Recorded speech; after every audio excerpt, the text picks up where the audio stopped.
morning. Oh, were you talking to me? Yeah. Oh, good morning. My fault. I mean, there was no eye contact. It was easy for you to think I was just speaking to our listeners. Yeah. So let me run it back. Grand Rising, Morgan. Oh, goodbye. Oh, no? No Grand Rising. Thank you for tuning in to News with My Fiancé with Morgan Jones and DJ Ambush. We'll see you next time.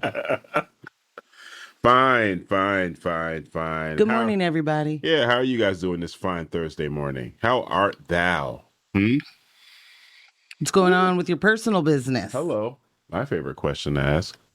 What's up with you guys' personal business? Quick question. Oh, yeah. Anybody else out there watching Task? Oh, boy. Whoa, boy. Whew, I gotta tell So can I just say that I purposely waited? Did you? Yeah. I mentioned that it came out when it came out. Yeah. To you. Yeah. And was like, yeah, we both saw this trailer. We are definitely going to watch this show. Mm-hmm. And then I purposely did not want to start it when it started because HBO is still a weekly drop. That was a weekly drop? I thought that dropped at the same time. Wow. Not even close. Oh. And I'm just, anybody that's been listening for at least 2 years understands. My brain is rewired. Yeah. Yeah. I want to be able to binge it. I want to be able to watch it when I watch. I want to be able to move to the next one because we have the cliffhangers meant to bring you back for a week. They're too much for me. Yeah. I can't take it. I need to know right now. I get it. And so I'm happy that we've watched it this way. Yeah. Great show. We only have one episode left. Is that right? 2. Well, one in 9, like 7/8. I would not parse watching 1.5 minute of the opening of the 6th episode as watching that episode. Okay. Or even a fraction. So, all right. Okay. I tried to apply some math. Would you say 9/10? Oh, boy. 14/15. Why is that so hard to say? 15ths. I don't know. Yeah, that's a hard one. Yeah. Heck of a show. Yeah. Anybody from Delaware Valley or Greater Northeast, the tri-state area would really, really enjoy that show. I think anyone would enjoy the show, period. Yeah. But there's just some, they mentioned this town. Oh, they mentioned this township. Oh, this little city. It's been great. So for one, you got that going. Yeah. Ambush is watching and seeing all of the things that he recognizes, so it's like, oh, that's Root so-and-so. Mm-hmm. Getting off going to media or something. I don't know. Yeah. I am impressed with the accents. Oh, yeah. Yeah. That many of these actors have been able to accomplish. I think that most of the cast is foreign. Yeah. And then there are very specific Philadelphia and Delaware County especially accents. Delco accents. Wow. That are regional, but then they are also cultural. And I haven't met any Black people from that area that sound like the white people from that area. Mm. Yeah, that's real talk. They're very distinct accents. And they're nailing them. A bunch of them are nailing them. There's some that are maybe not nailing. Yeah. They slip in and out a couple of times, but that's okay. I mean, you got a detective on that show from my hometown. You kidding me? That's right. Up. Yeah. Aaliyah and she Black. Come on now. They got a bunch of stuff right. Yeah. Yeah. They got a bunch of stuff right. Where are you guys? Are we on the air? I'm 7 minutes in. I'm not seeing a text. I'm just saying I want to make sure that we're y'all listen live. I don't even know why y'all do this. Going through the airwaves. Y'all know how MJ is. She runs a tight ship. Okay? I don't know why y'all play these games. You should ask yourself, have I texted in yet? MJ's going to say something about it. Did I say good morning? Yeah. Come on. But yeah, that's what we've been doing with our time. You know, Wow. Tasking. What else have we been watching? That's about it. That's about it, huh? With what time? This week has been, last week was the week before. Who knew? I'm still struggling. Yesterday was Lily's birthday, who you all know is my very special same. Mm-hmm. And we didn't even spend the day together. No. We're together every day working hard over at those parents' house. Yeah. And didn't get to spend the day, but I did get to have a wonderful dinner. Yeah, that was great. With both of our households. 2 of my children. My first. And your last. Somebody asked me, well, they asked Lily and I, do you guys have kids? And I said, no, we have adults. And that's good. Accurate. And it hurts, though. Because I feel like I'm not even supposed to know somebody who's 26. You know? Sydney is 26. Like, what am I doing with that? Yeah. Nah, for real. Let alone was there when they were born, you know? Holy smokes. I'm not ready for it. Anyway, not going to bore you guys with that. AJ said, I'm here. Yeah. I missed y'all Monday and grateful to be here today. AJ, I miss you every day. For facts. I hope you're doing well. This week, last week, so jam-packed, as Ambush would say, JP'd. Mm-hmm. This is the kind of thing that is going to sound crazy, but like I could not find the messages of my text messages that I had not read. Like there, you know, when there's still a notification. Mm-hmm. I'm scrolling. I'm finding nothing. I'm finding nothing. In your regular text messages? In my regular. DMs? Oh. Ambush, I don't look at my DMs right now. That's true. And that's not to say I'm there's many there. Please keep talking to me, y'all. I promise I'm going to get back to, I'm going to get back in there. I promise. I thought that we had a filter at one point where you could filter and just have unread messages. Did they give it to us and take it away, or did I imagine it? I have never known that feature in the iPhone. That sounds too efficient. Yikes. Sounds about Android to me. Continue with your story. Oh.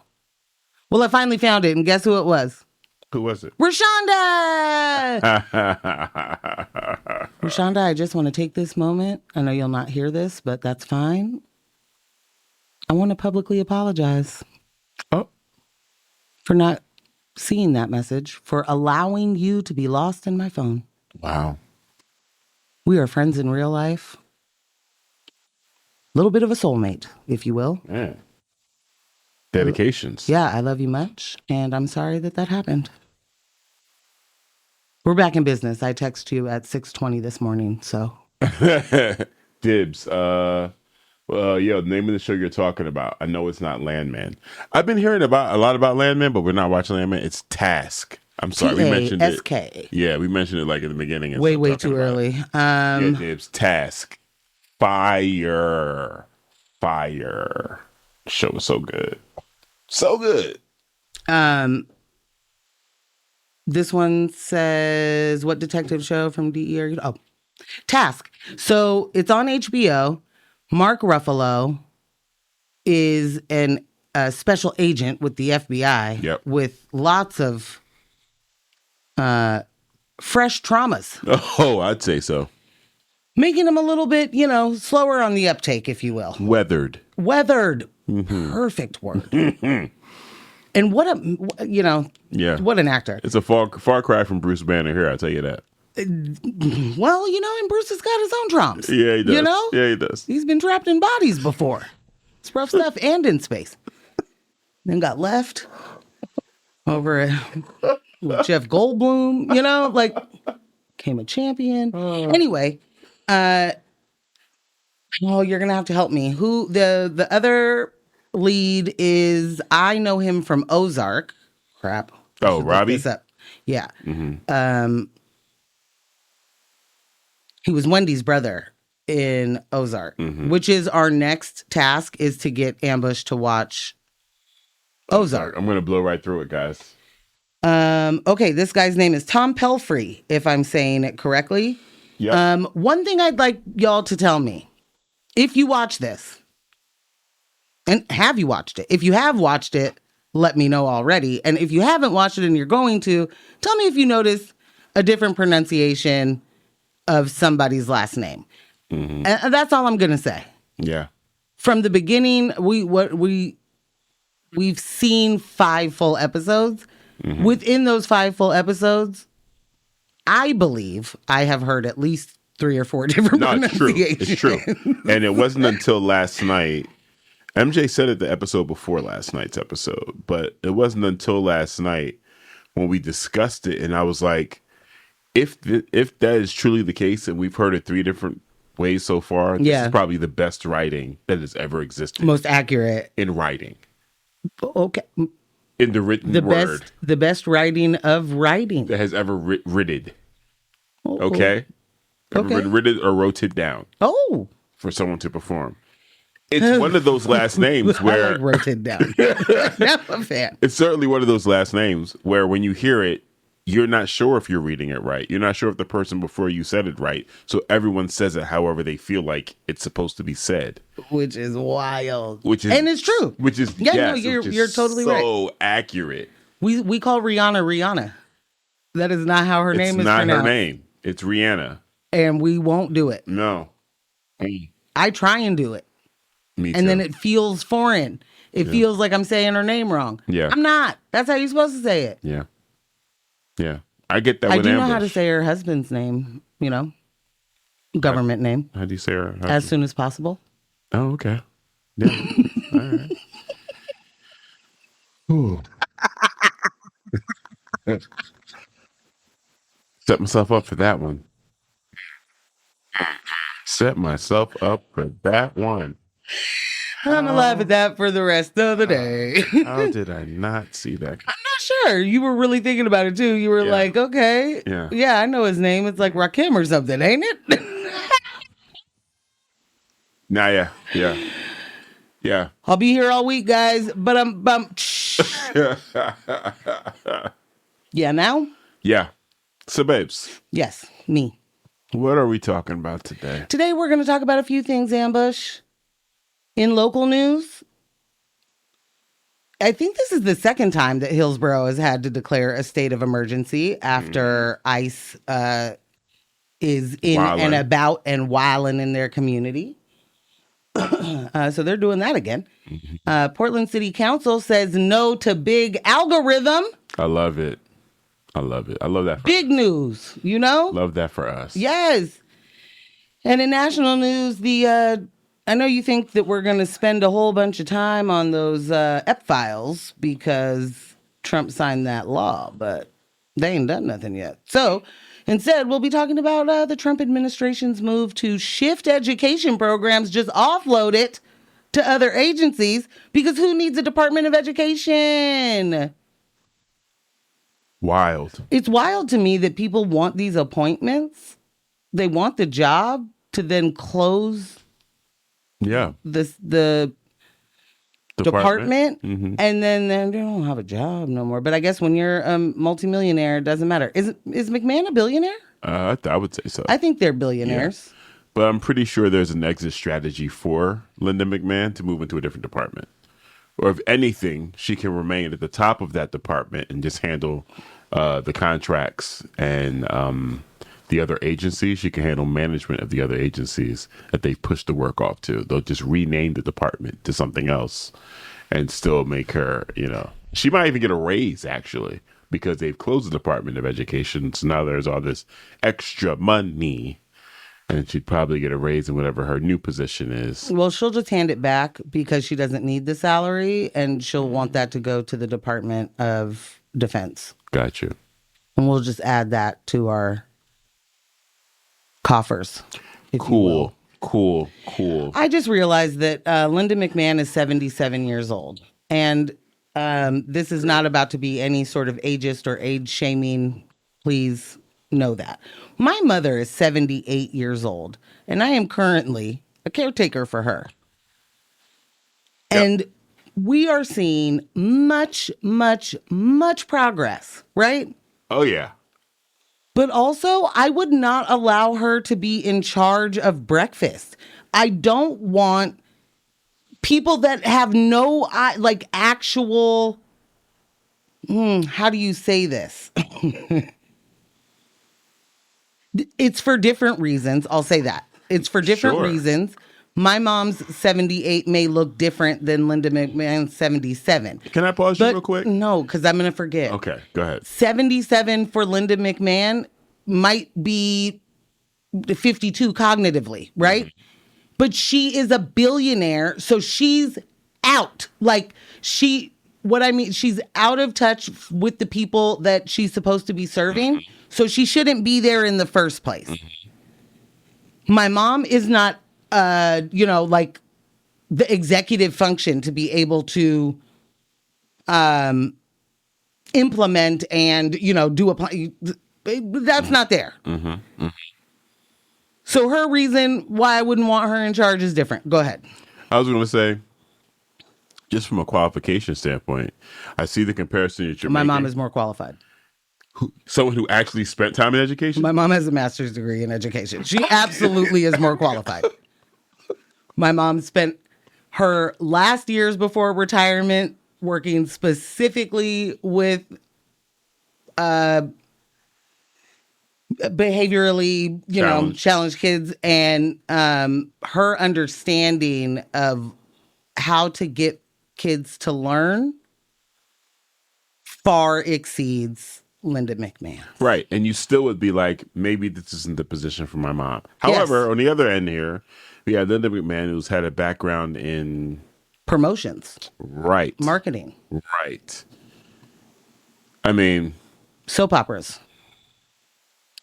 And that's who's running the Department of Education. The Secretary of the Department of Education.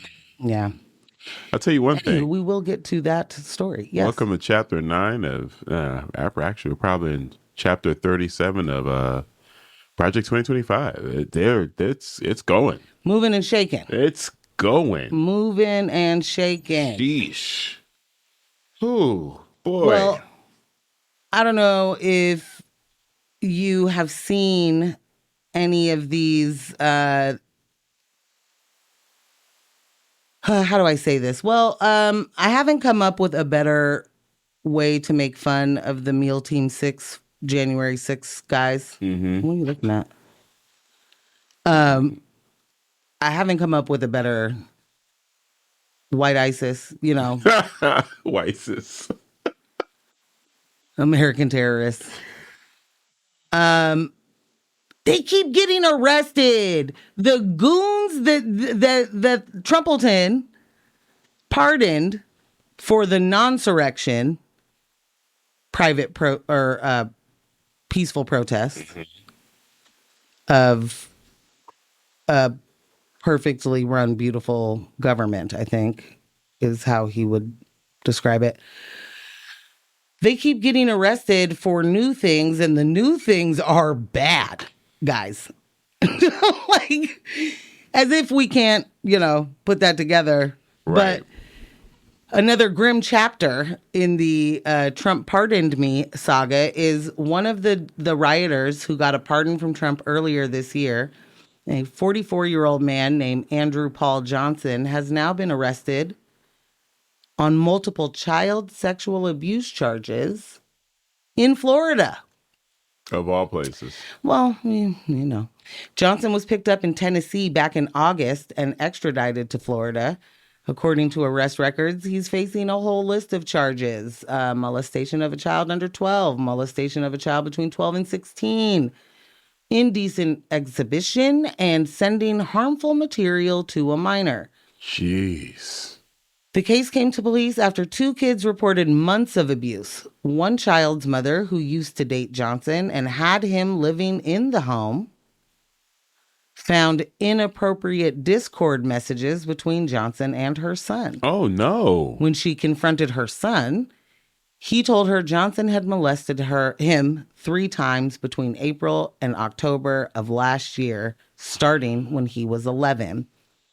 And the manipulation here is wild. According to the affidavit, Johnson told the child he had been pardoned from January 6th and was getting a $10 million award for being a J6er, and that he'd put the kid in his will so that he would get whatever was left over whenever this guy dies if he kept his mouth shut.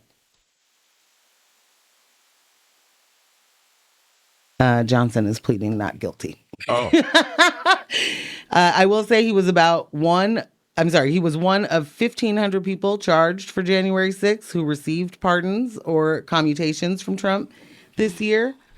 Part of that mass cleansing of consequences Trump has been doing for his people. And this isn't an isolated case because multiple pardoned rioters have since been arrested on new crimes, from threatening to kill political leaders to plotting attacks on the FBI. As for Johnson's January 6th history, the FBI says he climbed through a busted window, caused chaos inside for hours, encouraged other rioters, and proudly called himself an American terrorist and a proud J6er.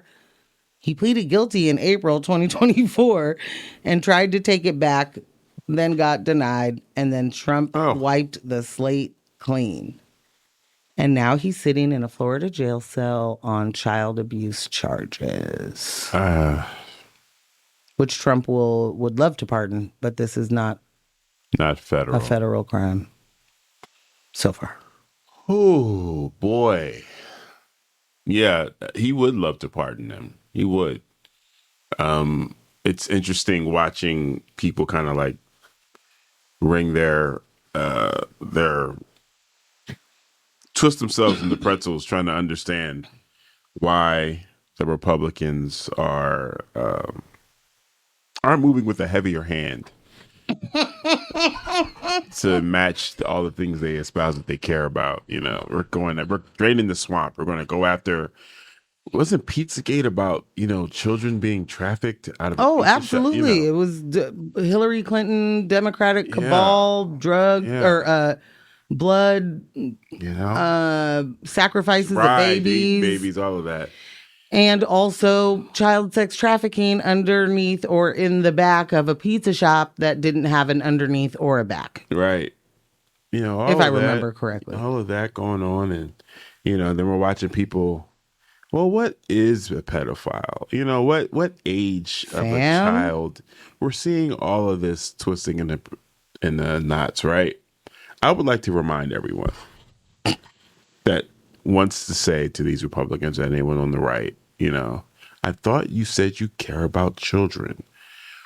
What's the defense? I would like to remind you that we are decades deep in school shootings and their response to children being unalived at their school during the daytime. That they must go to. Their response is thoughts and prayers. This isn't their response to school bullying. This is their response to children leaving this plane of existence. Actually, I think that's also their response to bullying. Yeah. Thoughts and prayers. So if you think that children being assaulted is going to be higher up the ladder for them, no. Well, we're talking about a group of people who not only said they were going to drain the swamp and find all the peds and all the things, they said all of that knowing they were that. Right. They said all of that. The ones that weren't already in office, they were saying that knowing their friends are. Yeah. Knowing, their friends that are heads of companies are actually the swamp. That they know that they're lobbying, but really that just means bribing. Yeah. They know all of that. They're recipients of, they're perpetrators of. And all of this is just like, theater for them. Like for so many, there is not a real world consequence big enough that would make them stop being this way. At least that's the point I'm getting to, and I'm trying very hard not to become too cynical. But we elected someone who we absolutely knew had not just been accused of sexual assault. That person had been accused of multiple hard R's. Mm-hmm. I guess can't call it that because the hard R belongs somewhere else. Yeah, I just don't really. It seems very diminishing to me. But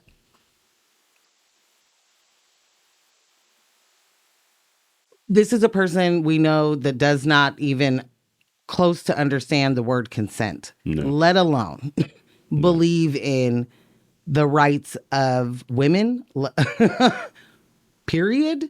Mm-hmm. And then certainly not the rights of a woman you married, because then that's your property. And so you certainly can't rape your wife, like that's not a thing. Come on, you guys. We knew these things before he was elected. He was on Howard Stern. And I'm not saying that everybody heard every single thing that this person said. Mm-hmm. But a lot of this is common knowledge. A lot of this is, or at least common rumor.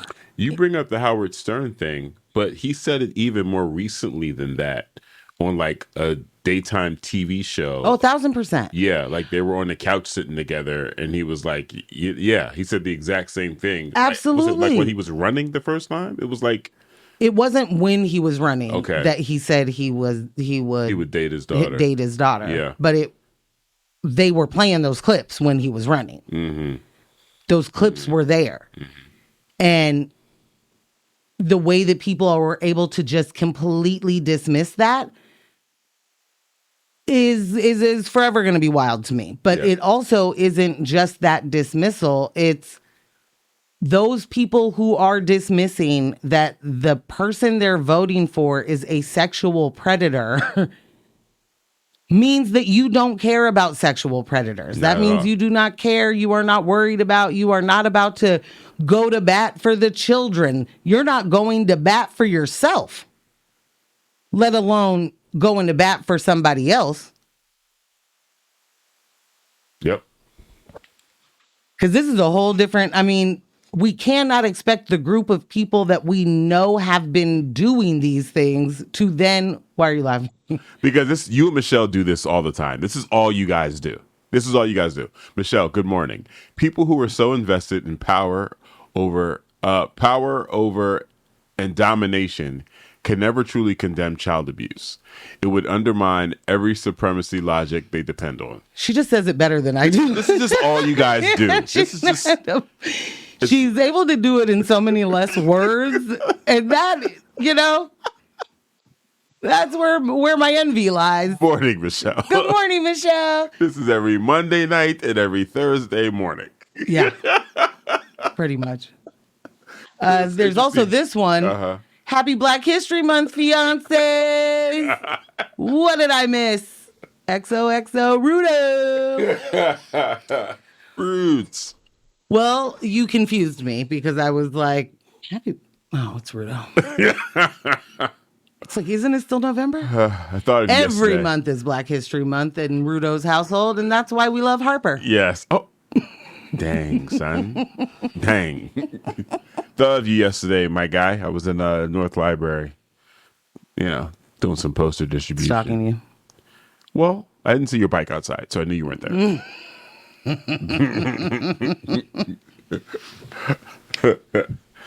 You're listening to X-Ray FM at KXRY Portland at 91.1 and 107.1 FM, and in the Halem, Wheeler, Manzanita, and Rockaway Beach at 91.7 FM, streaming online everywhere at xray.fm. Just on that, I didn't see your bike outside. I'm watching Welcome to Derry, and it's a period piece. I believe it's taking place in the 60s, this part of the storyline.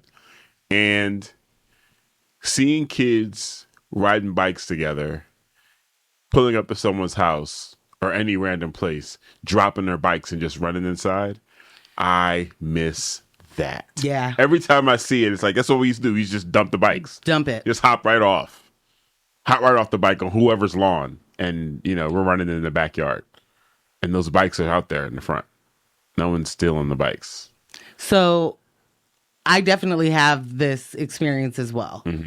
But then the house that I spent the majority of my childhood in had like a rock garden, so that it wasn't on the ground. Okay. Like it was higher up. Mm-hmm.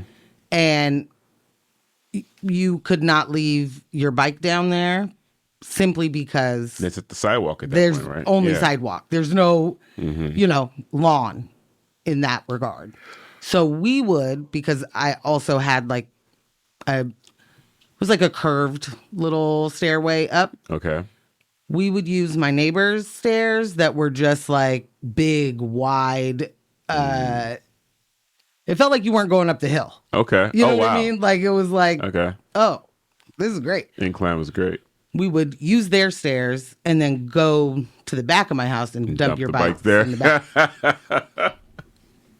Yeah. Oh man, good time. I love those neighbors, Jim and Sandy. Those aren't their name. It's Jim, and Sandy was a dog that lived the next block over, and she used to meet me when I would walk to school. Stop it. Yeah. She'd walk with you? She'd walk with me. Shut up. And then she'd go home. Sandy. Yeah. It's a big old dog. That's awesome. It was a big dog? Yeah. Oh, wow. Like a big golden retriever. Like, so big to a kid, Yeah. Like, but yeah, she was so sweet. Mm-mm. And she'd walk me to school and then she'd walk home. And then she'd be on the porch after school. She'd walk me almost to my house. That's awesome. Yeah. Rudo said, ambush. We would totally litter yards with bikes. You know it. Yeah. Dropping bikes everywhere, bro. It's a sign that you were popping. Yeah. Your house got a whole bunch of bikes in front of it. What? Hello? It is cracking inside or in the backyard of your house if there are like 6 bikes in the yard. There was also never, I don't know. I wasn't an adult, but there was never a worry that someone was going to take it, like that I could come out and it be gone. Yeah. That didn't happen to me until high school. That sounds about right. I mean, how many? Someone stole a bike from right up against my steps. Oh. And you know where the back door of my parents' house is. That's terrifying. You've already come up the driveway, past the basketball court. Yeah. Past the backyard at the steps. That's where my bike was parked. I went inside to grab something to drink. I was in there too long, and one of the neighborhood kids stole my bike. Did you find your bike? Did you ever see your bike again? I caught glimpses of it. Oh, dag nabbit. Yeah. Because then that person claimed someone else stole it from them. Well, yeah. When they really were just hiding my bike. Oh. Well, someone had to get around. Yeah. Mutual aid. Man. No. It's a mountain bike. I really like that bike. Moving on. Yeah. Moving on. Whew. Okay. It's a bit traumed there. Well, a perfect time for a music break. We can come back refreshed, ready to go. Oh, ripping and raring. With the latest. Yeah. All right. We'll be right back, you all. We're going to hit you with a music break. And we are back. Welcome back to News My Fiancé with Morgan Jones and DJ Ambush. Thank you for playing Quadron. Heck yeah, man. I love that song. Super dope. Same. Whenever I play it out, people are like, wait a minute. What is that? Oh, not Quadron. Yeah. Okay. I love Quadron. Yeah. I got some jams. Got a couple of texts. One says, when I was getting ready to move to Portland in the 80s, I got a Michelin guide to learn more about the city. It said that Portland was a city where people left unlocked bicycles on the street at night because they knew nobody would steal them. At night is wild. At night is wild. Overnight is wild. That is wild. Wow. I don't know that I would leave the things out overnight, but that is, I believe that would be printed. Yeah. That was my childhood. Yeah. That's dope. I just don't remember the overnight. I don't think my dad would have ever allowed that. Oh, you'd have got in trouble. I would have gotten in big trouble. No black dads coming outside and seeing a bike and being like, that I pay for? Like, understand how much my dad was like, you're trying to get your things stolen from you, that he would fake a theft. Yeah. And then be like, Morgan, where's your bike? Which is traumatizing. Yeah. The amount of times. And he'd get me. Didn't he? What was that with your radio face? Yeah, so my radio was stolen. And so I get a new stereo. I get the detached face one. And the reason why even my stereo being stolen for me it didn't feel like a violation, because I immediately thought I knew who did it. I was on the case. Oh, gotcha. Okay. And I still think I know who did it. Rapscallion. Yeah, I ain't snitched to the to the popo. But I did tell my dad, I think your nephew got mine. That's your nephew. He's mad at me right now, and now I don't have a stereo. Right. That sounds about Paul. So then you got a new radio with a detachable face. With a detachable face. Technology. That was top of the line. Listen. Which was the way that you were not going to get a stolen stereo, because you have taken the face of the stereo with you. It's useless. So they can steal the little, thing out of the case, and sure, but you got no face to play it. No face, no case. Yeah. Right? Yeah. Well, if you leave the face there, they could take it off. Yeah, absolutely. If you take the face off and put it in your glove box, not a good move. It's going with the teeth. My dad would. I didn't put it in the glove box. I would, if I took it out, I would put it in my bag, and I often forgot because I was a teenager, and my dad would come home and be like, "Hey, your car door is open." Nick, you leave that car door open, girl? Why is your trunk open? What are you talking about? So I'm running out to the car. Ain't nothing wrong with my car. Yeah, well, that stereo face is in there. I saw it. Nick. Oh gosh. Yeah, that was my dad. Yeah. I think he would still do exactly the same thing. Absolutely. Yeah. The detachable faces, I'm sorry, I'm going to circle back around to that. Okay, no, hey. Super. I mean, when the tech came out, I was like, whoa. This is groundbreaking. It makes all the sense. This is groundbreaking. Have a detached face now. And it was cool. I remember having, put it in your little case, take it with you. It kind of became like a status symbol. You walk into a place, put your face down. Boom. Put it on the counter. Oh, what you got there? Okay. Oh, Kenwood, JVC, became kind of became kind of a thing. See, I believe that that's true for, young men. Yeah. Oh, absolutely. I was going to go a different place, but that it all ends there. Yeah. So I could just, I could leave the making fun of you out. Yeah. Oh, wow. Okay. All right. Yeah. You want to get into this local Portland news? Yeah, let's do that. I was just going to say something about, having the same things at the same time, but the age bracket's a little different. And so, maybe where you were, it was like a status symbol, and where I was, it just, nobody cared. Gotcha. Yeah. All right. Okay. That works. Yeah. Anyway, Fiancés. Portland just made a major move to snatch the steering wheel back from Big Algorithm. Woo-hoo. I should just say Big Tech, but I like Big Algorithm. Yeah. Last night, the Portland City Council voted 8-2 to ban AI-powered rent pricing software. Ring the bell. Thank goodness. Ba, ba, ba, ba, ba, ba. Real talk. Those tools that, landlords use to scan competitors' prices and coordinate what everyone should be or can be charging. And listen, when the algorithm is coordinating, your rent is not winning. No. This vote comes as Portland rent keeps rising faster than wages. Local renter Ben Gilbert, who just saw his Northwest Portland rent jump another $200 this year, told reporters, quote, "We are in a political environment where rents are going up and wages are not matching." Gilbert was one of the dozens of protesters who packed City Hall, urging the council to vote yes, and the pressure worked. The local vote also lands right as Oregon Attorney General Dan Rayfield and Senator Ron Wyden ramp up action on this issue at the state and federal levels. Oregon just helped secure a $7 million settlement with Greystar, one of the largest landlords in the country, so not BlackRock, but Greystar. And I wonder... Sheesh. One of the largest landlords in the country and the owner of at least 10 Portland properties over AI-driven rent fixing.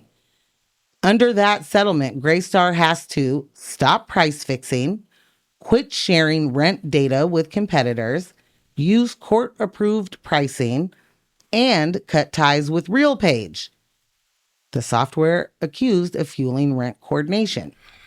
In other words, the city is saying if you're going to set rent in Portland, you need to do it with a calculator, not a cartel-coded algorithm, you know? It's rent collusion. It's absolutely rent collusion. Holy crap. As the vote was happening, tenant advocates pointed out how widespread these coordinated rent hikes are. The city's findings show landlords have used AI systems not just for market analysis, but to raise prices in lockstep with competitors. On the political side, Tammy Carpenter, who's running for House District 27 in Washington County and Portland's West Side, said she's campaigning on stronger rent protections and called the council vote a step in the right direction. Nice. And just so we keep it all the way real, the council wasn't unanimous. The two dissenting votes remained. I mean, you know, honestly, I don't know how long that delay is. Yeah. I wish that we could just do who do you think the two city councilors that didn't vote for banning AI software-driven demand pricing for rent? I know you all can think of one of them. I'm gonna keep going. Okay. I'm gonna do the reveal. Yeah. The two dissenting votes remained Counselor Olivia Clark and Counselor 1 Dan Ryan. Oh. Clark argued, "I believe we're sending the wrong message at a time when we need more housing." And Dan Ryan posted that this policy is, quote, "the last thing Portland's housing market needs." Cool. But the majority of the council and a whole lot of Portland renters disagreed. Bottom line, Portland is officially done letting artificial intelligence tinker with people's housing stability, at least for now. And the city has said that loud and clear. Rent should be based on reality, not depend on a spreadsheet with cherry-picked data or a robot that's never paid a light bill, and certainly not an algorithm trained on greed. It's so wild. This is not, what do they say? The last thing Portland's housing market needs. That's what Dan Ryan says. Yeah, Dan Ryan said the last thing Portland's housing market needs is stability. Right. is rent protections for tenants. The last thing this housing market needs is the ability for those tenants to pay rent. Right. The last thing this housing market needs is affordability. I mean, honestly. Wow. Cost of living is nothing, right? Because the city's on fire because, I don't know, 2020. I mean. And so they should all just be paying us to live here, right? The unapologetic, just in your face protections for landlords and developers from Dan Ryan specifically is gobsmacking. Like, are you here to serve the people who are unhoused? Are you here to serve the citizens who can't afford to live in this housing? No. Or are you here to protect the market? Yes. Well, like developers. Yeah, like, I mean, owners, capital. What on earth? See yourself out, bro. See yourself out. Please. And here's the thing. He's not going to see himself out. Absolutely not. We absolutely have to quit playing and recognize who these people are. They continue. Dan Ryan been telling us who he is since he started. Facts. Dan Ryan has told us, I am not actually for you. Over and over and over again. He'd be like, you don't believe me? Watch. He votes Watch. against our interest every single chance he gets. And then weaponizes his identity to be able to relate to folks. And that is what white folks accuse black and brown people of doing all the time, weaponizing their identities. Mm-hmm. When in actuality, who makes identities weapons? Hello. But anyway, here we are with a city councilor, two, who think that it's more important to allow developers to make money, to allow landlords to gouge us, to allow especially these multi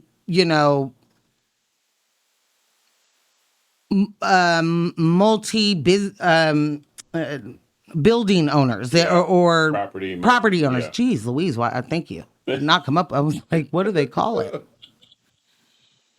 It's those people that are in need of protection. It's those folks who have a right to make a profit. Gotta be kidding. That you gotta protect. And we're in such a most ridiculous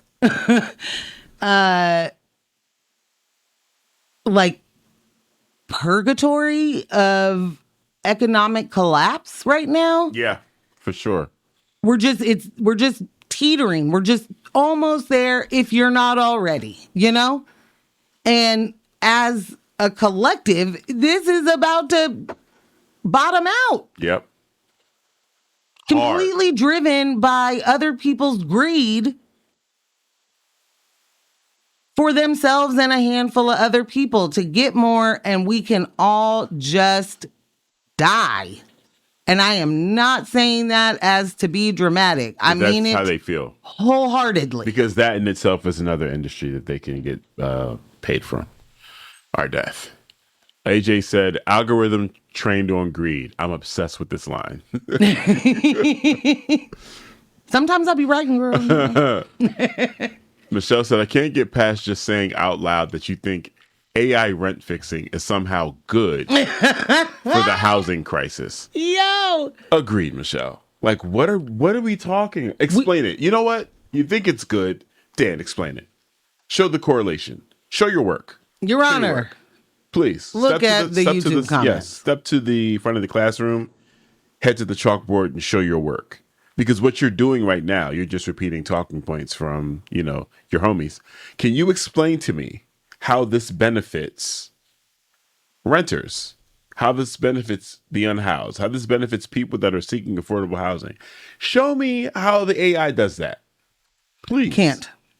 Oh, okay. This says Dan Ryan is a demon. He hates the people. He hates unhoused people, including his brother who died in the streets. Yikes. Woo. Oh. Now, everybody knows that this is, in fact, a Dan Ryan hate account here. I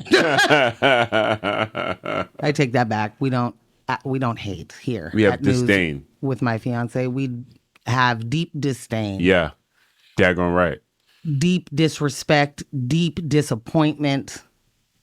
Unapologetic. Because if you are out here telling me that our housing market needs to be fixed in the way for profit, while people are literally the thing that I'll just never understand. To Michelle's point of how can we say this out loud and just think that could be good.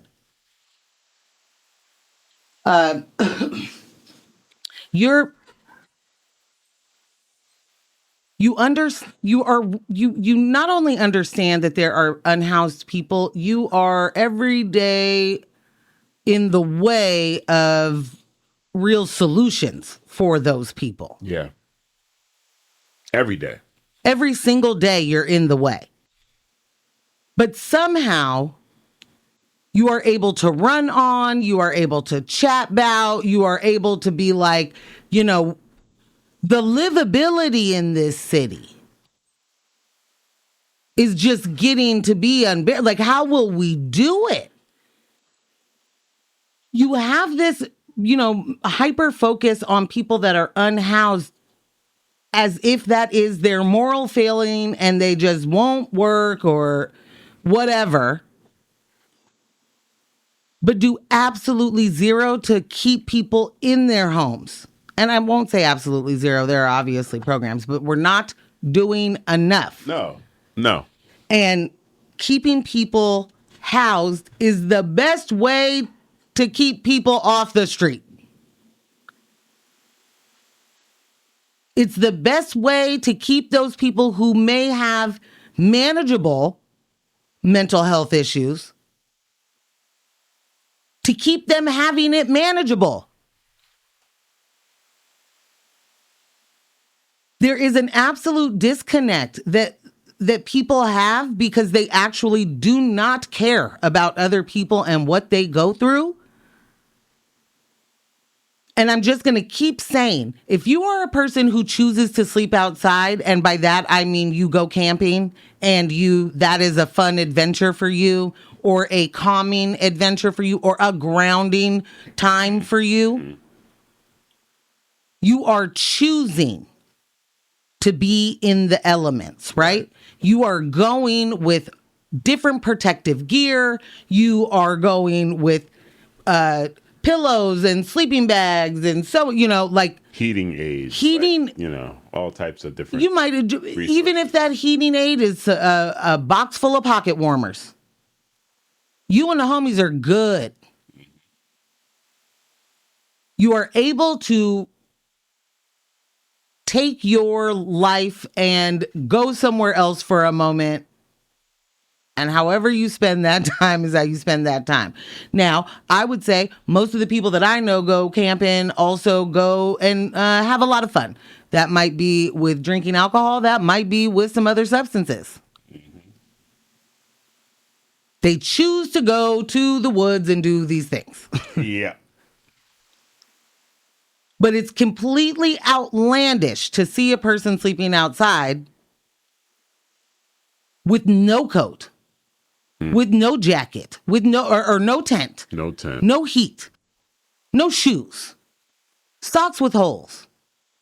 Does this look like your camping adventure? Does that look like the same choices being made? If you are forced to sleep outside, and by that I mean outside in a city, there is no lush ground underneath you. There is no canopy of trees above you. If you are forced to sleep outside, you don't sleep. No. Your body doesn't relax. No. You get no rest. And your body changes. So right now, my parents housed, fed, or at least would be. My dad is like not eating. He's not interested. Well, almost ate the microphone. Right? He's not interested. And it's a thing that is tearing me apart because he was a professional athlete. All he did, this man, I've been jealous of his metabolism my entire life because all he do is eat and keep going and burn it. Putting it down, burning it off. He understands the concept of food being fuel, right?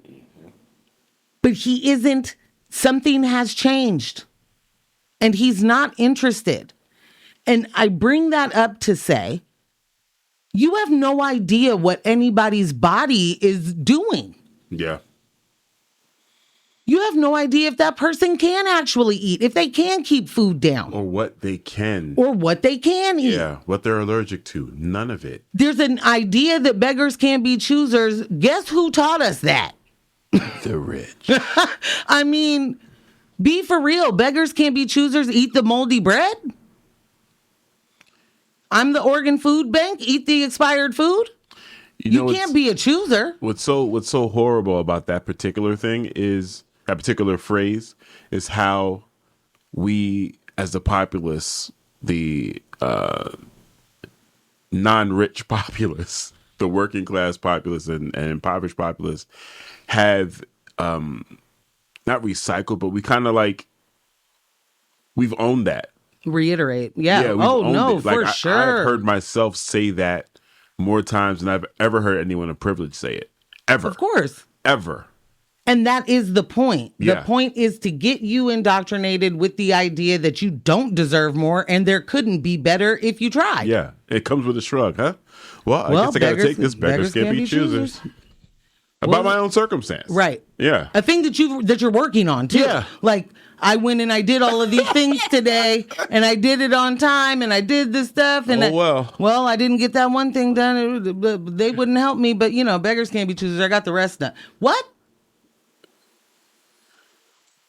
Like, really think that? Who taught you that? Shout out to AJ. I'm assuming I think so. Thank you. Again, there is a community of folks here that understand exactly what I mean to say, and I say it wrong, and they say it better. AJ said, this is an accountability account, and that's exactly what we are. Hive mind. That's what you guys got going on. It's a hive mind, man. It is, in the best way. Yeah. We're not even trying to, like, take over the world in a, misuse of power. Yeah. But definitely trying to get folks to jump on board with the eating the rich. Well, oh man. I'd like us all to live a better life, and that doesn't, all of us getting more of what we all like, more for what we already do. That isn't just deserved. That is like... Right. It certainly should be, in my opinion. It certainly should be, we should have more access to the means of our production. Yeah. And I'm tired of having to deal with the indoctrination that we have all been bombarded with and have to fight each other about. Instead of the, handful in the grand scheme of things, it's a handful of dudes that continue to perpetrate these systems of oppression. Of course, everybody who benefits certainly continues, to move that along as well. To facilitate it, yeah. Certainly, us that don't benefit help to move it along. Yeah. That is the point. We know. Right? These systems are all we know. Exactly. But the point is to get those systems to be self-sustaining. And in order to be self-sustaining, everybody's got to believe in it in a little way. Need that buy-in. You got to get that buy-in, baby. At all levels. Did you just say get in on the ground level? Yeah. Okay, let's talk about it. This is an MLM, baby. If you want to get on the ground level of this oppression, okay?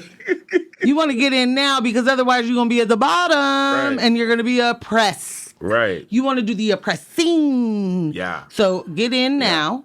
Yeah. We have some openings in middle management right now. Oof. That's the level you want to get in on. Not too much responsibility in the beginning. Spots below you are filling up fast. Ooh. I'm telling you. Dangerous. I just want to add, and this absolutely doesn't. Yeah. This goes way back to something we were talking about earlier. These are the same people that, claim to care about child sexual predators, but then the morally bankrupt. Yes, that.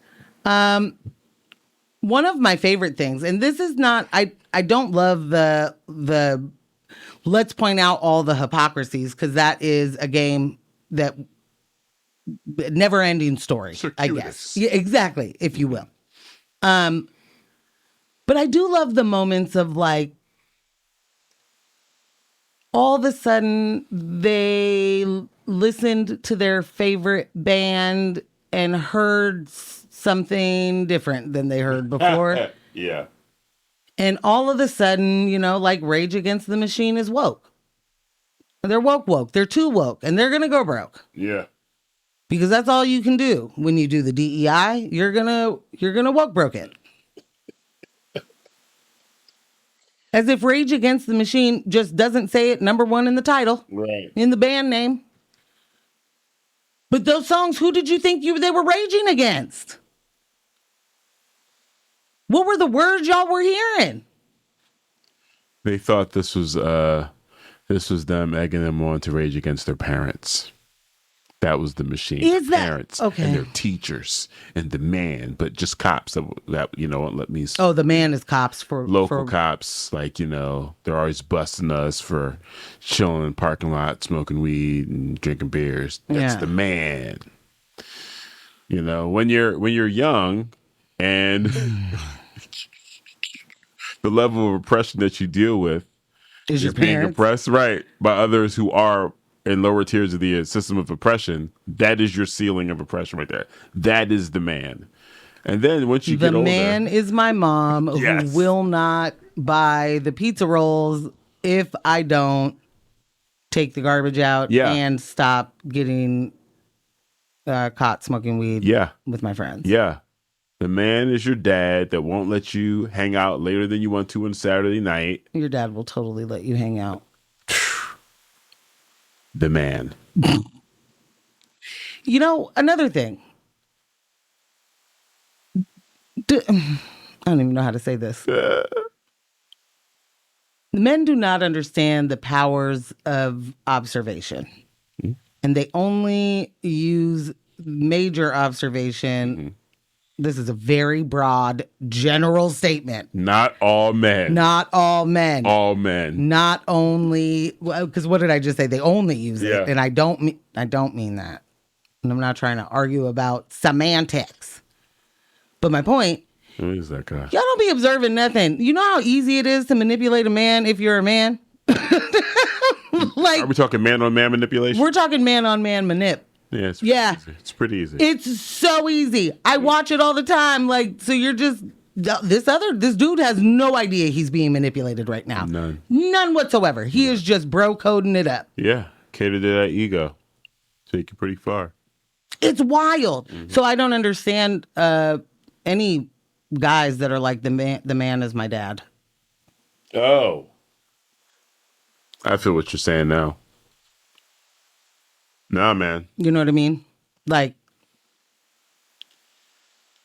there's so much lackadaisical parenting. Mm. And especially if the child is a boy. I'll tell you this. In my immigrant household. Different. My dad was definitely the man. Your dad is the man in everybody's household. I think you need to know that. Definitely. Every man in a household knows that when your dad enters, he's the man of that household. And I don't mean this in like a imposing, scary way. Mm-hmm. There is a calm confidence about your dad that he is just like, I'm clearly the wisest person here. Listen, your dad's the same way. And what I won't do is fool with whatever foolishness you're about to try and give me. Your dad moves the same way. He comes into the room with like, the level of charisma and confidence is just like boom, right?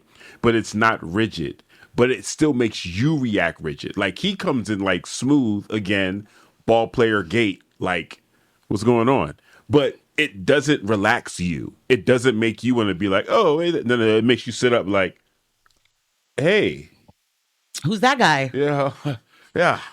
you sit up on the couch. There's no slouching. Yeah. Mm-mm, nah. No. I don't know how it was for any of your classmates or any of the guys that you grew up with, but I know how it was for me. It was like, okay, you're allowed to be chill. I'm going to be rigid because I don't know what's coming next. I need to be quick on my feet. It could go this way or that way. Just be ready because this guy throws curveballs all the time. Literally all the time. Oh my God. Did we take another break real quick? I think we get a little music break. Yeah. Story? Then we go to Hillsboro. All right. We'll catch y'all in a couple of seconds. And we are back. Welcome back to News with My Fiancé with Morgan Jones and the one DJ Ambush. That's me. Yeah. Right here at X-Ray FM. Join the conversation. Shoot us a text at 971-220-5979. Again, that is 971-220-5979. Okay. Well, this is breaking news. Before you read your story, I just want to say that we've received a text message. Oh. It says, I'd be here for a Morgan World takeover. And I'm just going to say this about that. What are you going to say about that? It's time. The time is now. That's all I needed. I've got a couple of people ready to be a part of this coven, and that's all that hey. Yeah, man. Yeah. I don't need to talk about it anymore. Yeah.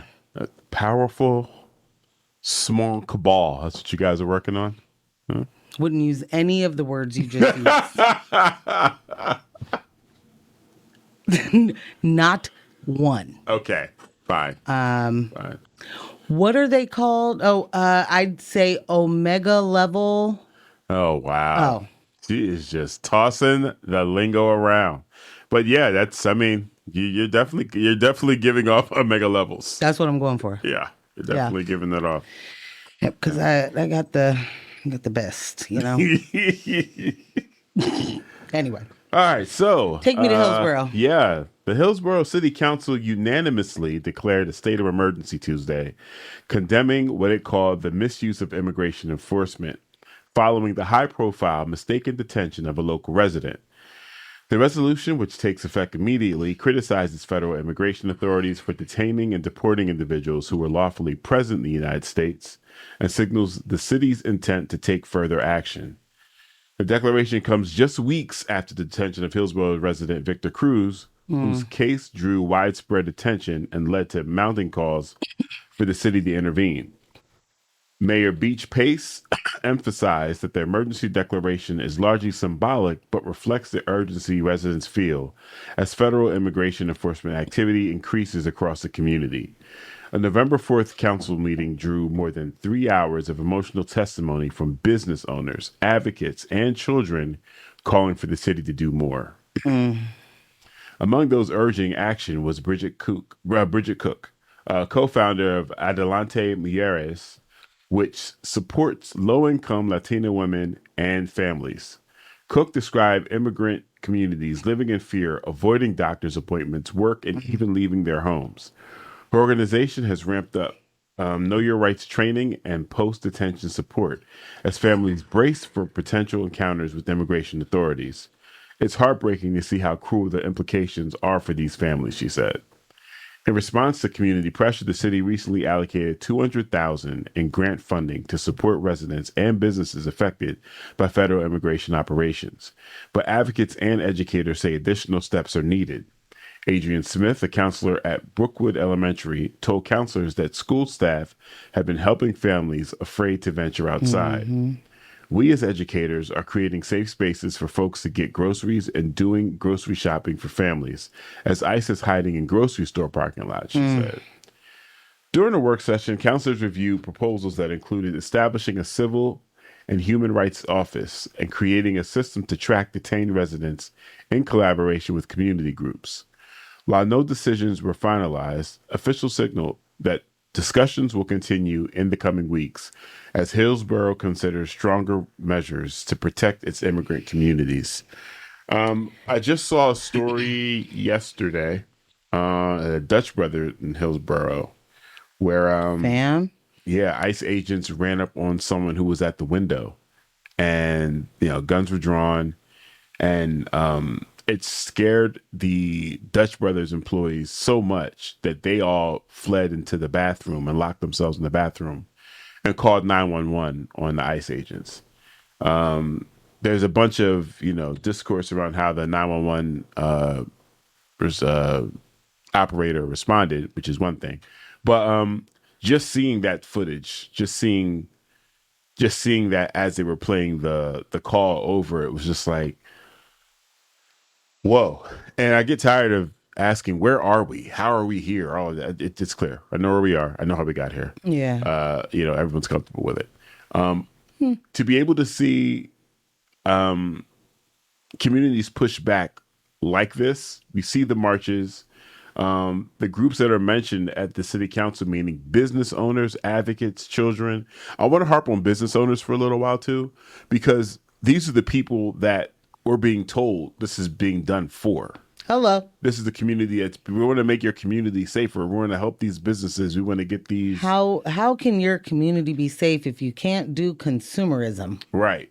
So we got to make sure that those businesses are running up and running at all times, making a profit, keeping you employed. Right. How safe?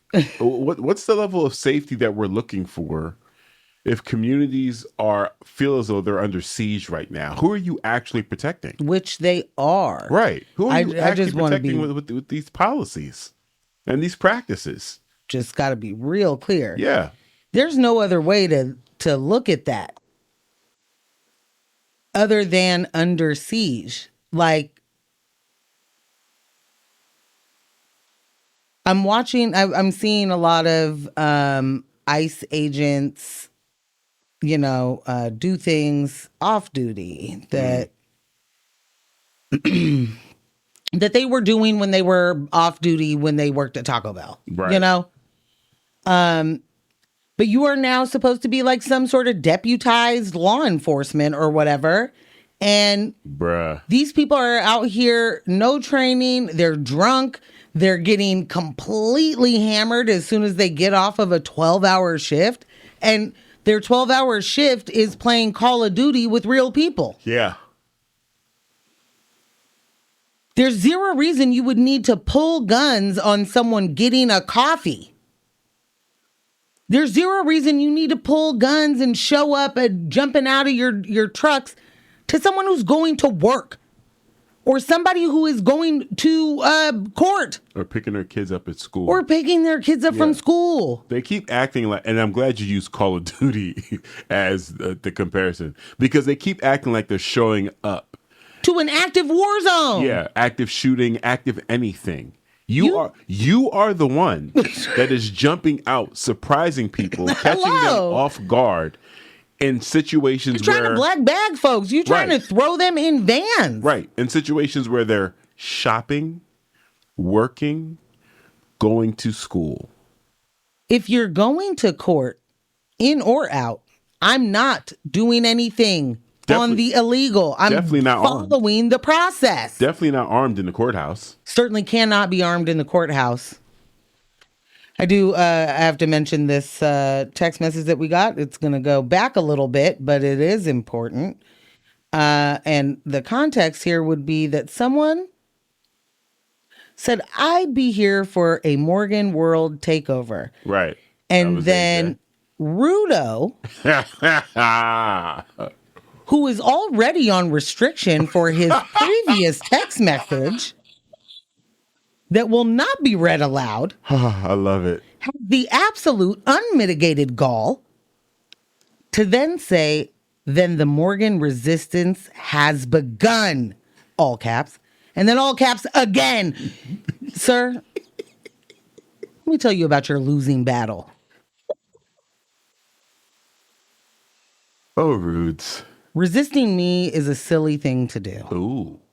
I am inevitable. Oh, hit you a little Thanos. That's me. That's what his friends call him. Almost. You got to really know the guy. Yeah, call him. Get to travel with him. Yeah. Yeah. Spend some time. Yeah. Spend some time Get with on the the Black baddie Order. jet. You gotta know. Can I tell you this? Give it to me. Sorry. I play the NYT word games every day. I don't play all of them. I've never played Sudoku in my life. Mm-hmm. So I don't need anybody who's a Sudoku master. I hope I'm saying it even right. I don't need you asking me, do I play that one or the tiles or something? Mm-hmm. No, I don't. But the spelling bee and pips are my favorite. That's not the point of this. Spelling bee, the words that, like, they update what words are acceptable, but it's not like they tell you, right? You just see it. Well, if you create it and then it goes. Oh, okay. Got you. So I jokingly did the word baddie and screenshot it. Yeah. BADDIE.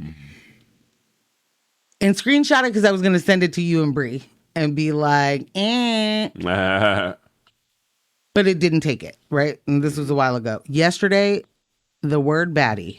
Stop it. Acceptable. Stop it. In the NYT spelling bee. They know what they're doing. Well, I just want to know who's over there. Natalie Nunn. Ooh, resisting. AJ, let's go. Come on. Oh, my text just disappeared. It said resisting Morgan means resisting AJ, and I'm vicious. Hello. Back down, Rudo. And this is what it looks like.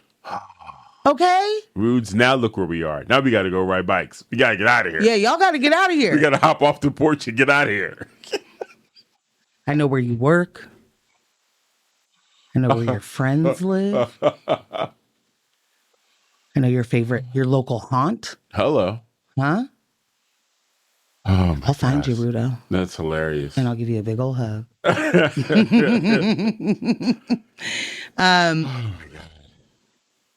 I feel like I had another thing that I just thought of, and then, of course, immediately out of my head. But, we do have things to look forward to. Yes. The Ep files are on their way. Yeah. Whether remixed, redacted, planted, unplanted.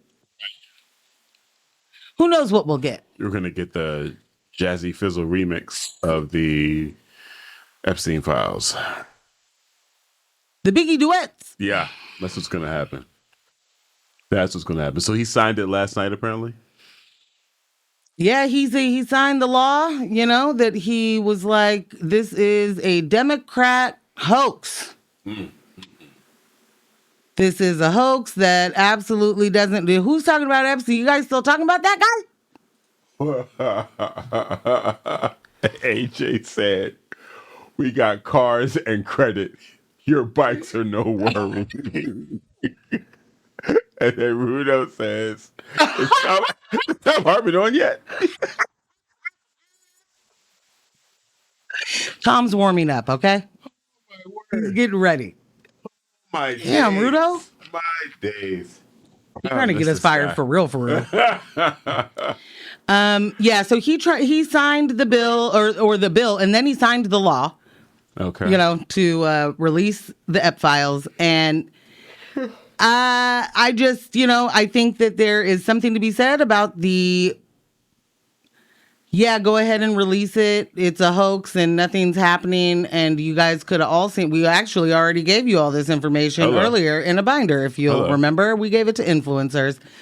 But and then there was nothing in that binder, but there were words on pages. And so that means that the files were released and that now this is a hoax and we don't have to talk about, I don't even know how to pronounce that guy's name. Is it Steen? Is it Stein? Unsure. He's Never dead. met him. Who cares? Never met him. Best friend. Haven't seen him in years. Dirtbag. Love him to death. Yeah. This works for him. It gets Mac off his back. He has fulfilled his commitment to releasing them. So, yeah, now you can move on. It doesn't matter what version comes out. Doesn't matter, how redacted or edited or any of that. He can now move on to something else. stealing the rest of our money. Yay. So good. I don't appreciate that the media is calling this like a stunning reversal or whatever. Nothing that Trump does is actually stunning. No, it shouldn't. Well, no, that's not fair. Be. If you definitionally, I've been stunned. But okay, what I mean by that, it's not overall. It's not surprising behavior, right? The things are stunning, but his behavior, none of this is surprising. Exactly. It's like, how much did I expect this to happen? 100%. But also, there is something. Because, anyway, go ahead. I just want to say that this is his entire time that we have known his name is a stunning reversal. Everything. You are a wealthy, successful businessman who's bankrupt every day. You are a wealthy, successful businessman that refuses to pay for anything. You are, like all of them are stunning reversals, if you ask me. All of them is just hypocrisy. Like, this isn't a reversal. His entire lie from the beginning was release it. Right? Like, this is just a return, if you will. There it is. Right back to start. We're right back to the start. But what I would love for them to focus on is what happened on the in-between. Because in the in-between, you went from this is incredibly important and we got to get this information out because the pedophiles are trying to run the country and we will not stand it. Mm-hmm. You're running the country. But we won't stand for it. Yeah. To this is a hoax. This thing, we still talking about this? Why y'all bringing up old stuff? This is so weird. This is all finished. It's a hoax, blah, blah, blah. Actually, it looks like there might be files to release. And then what I think the move is having Pam Bondi start to investigate any of the Democrats who are named.